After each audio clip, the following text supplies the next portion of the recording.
البتہ عورتوں کو جو مینسز والا ایشو ہے اس پہ اجماع ہے کہ اسی وقت روزہ ٹوٹ جائے گا، چاہے افطاری سے 1 منٹ پہلے بھی اگر ایسا معاملہ ہوا تو روزہ اس کا ٹوٹ گیا، اس ایک روزے کی قضا کرنے ہوگی۔ البتہ جو احتلام والا ایشو ہے نائٹ فال کا مردوں کے ساتھ، اس کی وجہ سے روزہ نہیں ٹوٹے گا۔ اور اسی طریقے سے اگر کوئی جنبی حالت میں کسی نے صبح کی ہے تو بخاری مسلم میں حدیث میں انشاءاللہ اگلی دفعہ بیان بھی کروں گا کہ وہ بغیر غسل کیے سحری کھا کے روزہ رکھ سکتا ہے، اور فجر کا وقت داخل ہونے کے بعد بھی غسل کر سکتا ہے۔ آپ صلی اللہ علیہ وآلہ وسلم سے یہ چیز ثابت ہے۔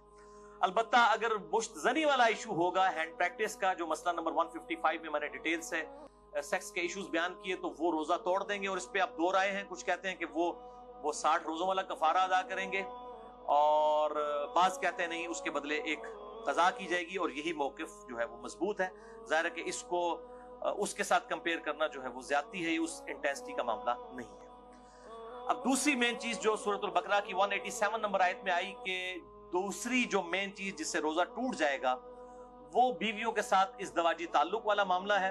اسی کانٹیکسٹ میں بخاری اور مسلم میں حدیث ہے، مشکات میں 2000 نمبر ہے اس کا، کہ عائشہ رضی اللہ تعالیٰ عنہ کہتی ہیں کہ آپ صلی اللہ علیہ وآلہ وسلم روزہ کی حالت میں اپنی بیویوں کا بوسہ بھی لیا کرتے تھے اور گلے بھی لگا لیا کرتے تھے، لیکن آپ صلی اللہ علیہ وسلم تم سب سے زیادہ اپنی خواہش پر قابو رکھنے والے تھے، یعنی وہ اس سے زیادہ پھر آگے نہیں جاتے تھے کہ اگر کوئی اس سے بھی آگے چلا گیا اور ازدواجی تعلق قائم کیا پھر تو روزہ ٹوٹ گیا۔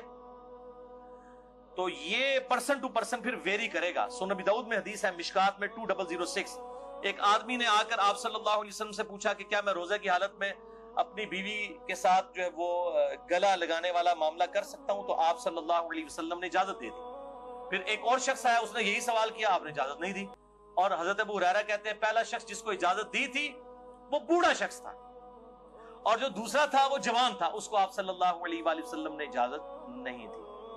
تو اب یہ ڈیپینڈ کرتا ہے، بوڑھا جوان ہونا بھی ضروری نہیں ہے، کہ جو شخص اس حوالے سے قابو رکھ سکتا ہے اس کے لیے اجازت ہے، جو نہیں رکھ سکتا اس کے لیے پھر اجازت نہیں ہوگی۔